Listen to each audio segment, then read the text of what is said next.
PS inventory সফটওয়্যারের dashboard দেখতে পাচ্ছেন। এমআইএস কাস্টমার লিস্ট, যেখানে কাস্টমার অ্যাড করতে পারবেন এবং আগের কাস্টমারগুলো দেখা যাচ্ছে। সাপ্লায়ার লিস্ট, এখানে নতুন সাপ্লায়ার অ্যাড করতে পারবেন এবং এমপ্লয়ি লিস্ট সেম একই রকম। তারপরে দেখাচ্ছি ইনভেন্টরি, এর মধ্যে সেলসে আপনারা দেখতে পাচ্ছেন নতুন প্রোডাক্ট অ্যাড করা এবং এই প্রোডাক্টগুলোর প্রাইস দেখা বা এটা শো অফ করা। হ্যাঁ, এখানে আপনি অ্যাড করে সিরিয়াল নাম্বার দিয়ে বিক্রি করার সুবিধা আছে। তারপরে সেল রিটার্ন, তারপরে আছে পারচেজ ও সেলের মতো সেমই। পারচেজ করার জন্য আপনি প্রোডাক্ট অ্যাড করবেন এবং সিরিয়াল নাম্বার দিয়ে পারচেজ করবেন। নতুন কোনো ক্যাটাগরি হলে অ্যাড করতে পারবেন, ব্র্যান্ড অ্যাড করতে পারবেন, প্রোডাক্ট হলে অ্যাড করতে পারবেন। সেমভাবে আছে সেল পারচেজ রিটার্ন। তারপরে আছে ওয়ারেন্টি 3টা ধাপে আছে। ওয়ারেন্টি এটা চেক করতে পাচ্ছেন, যেগুলো বিক্রি করেছিলেন যদি ওয়ারেন্টিতে আসে। তারপরে ওয়ারেন্টি ড্যাশবোর্ডে আপনি যেটা ইন প্রগ্রেস মানে আপনি রিসিভ করেছেন এবং এটা পাঠিয়েছেন। তারপর হলো চেক আউট, যেটা ওয়ারেন্টি থেকে আপনার চলে আসছে। এরপরে আপনি যখন কাস্টমারকে ডেলিভারি দিয়ে দিবেন তখন হলো ডেলিভারি রিপোর্টটা আপনাকে দেখাবে, ডেলিভারি রুটটা প্রিন্ট করে দিতে পারবেন। তারপরে আছে সার্ভিস, যদি এক্সট্রা আপনার কিছু সার্ভিস আসে যেমন কম্পিউটার মোবাইলের ক্ষেত্রে যেগুলো আপনার এক্সট্রা ইনকাম, এখানে সার্ভিস লিস্টটা অ্যাড করে আপনি কাস্টমারের বিভিন্ন প্রোডাক্ট আইডি দিয়ে সব করতে পারতেছেন, যেগুলো প্রসেসিং ডেলিভারি হিস্ট্রি দেখতে পাচ্ছেন।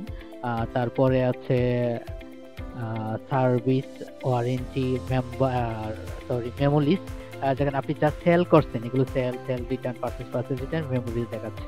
এখানে হলো ট্রানজ্যাকশন পোস্টিং, যদি আপনি কোনো করে থাকেন, সেল দিয়ে থাকেন সেক্ষেত্রে। তারপরে দেখতে পাচ্ছেন আপনি পেমেন্ট, এখানে যখন এক্সট্রা ভাবে কেউ পেমেন্ট করবে, ডিও পেমেন্ট করবে, সেখানে এটা অ্যাড করবেন। এক্সপেন্সে এখানে অ্যাড করবেন এবং ইনভেস্টমেন্টে এখানে অ্যাড করবেন।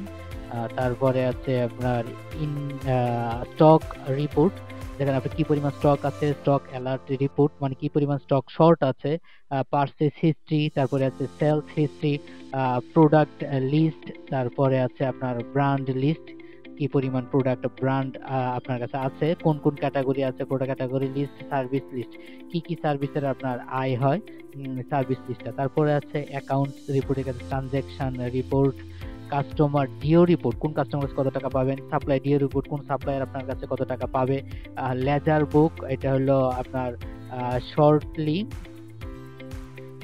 লেজার বুক, যে লেজার সাপ্লায়ারের বা কাস্টমার ইন্ডিভিজুয়াল আপনি একজনের তথ্য দেখতে পারবেন।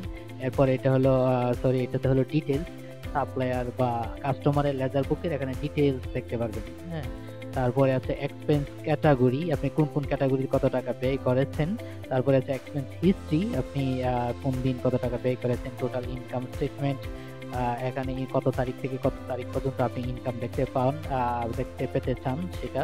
টপ শিট মানে ডেইলি ইনকামের ইনকাম ব্যয়ের।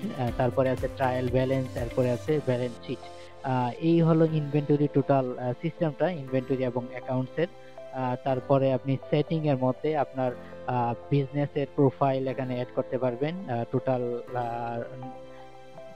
ইনফরমেশন। তারপরে হলো এখানে আপনি লোগোগুলো অ্যাড করতে পারবেন। এখানে আপনার ইউজার ক্যাটাগরি আপনি নিউ ইউজার দিতে পারবেন। ডাটা ম্যানেজমেন্ট, আপনি ইচ্ছা করলে এখানে ডাটা ইনপুট এবং আউটপুট করতে পারবেন ব্যাকআপ সিস্টেমটা সহ। এই হলো আমাদের আবারও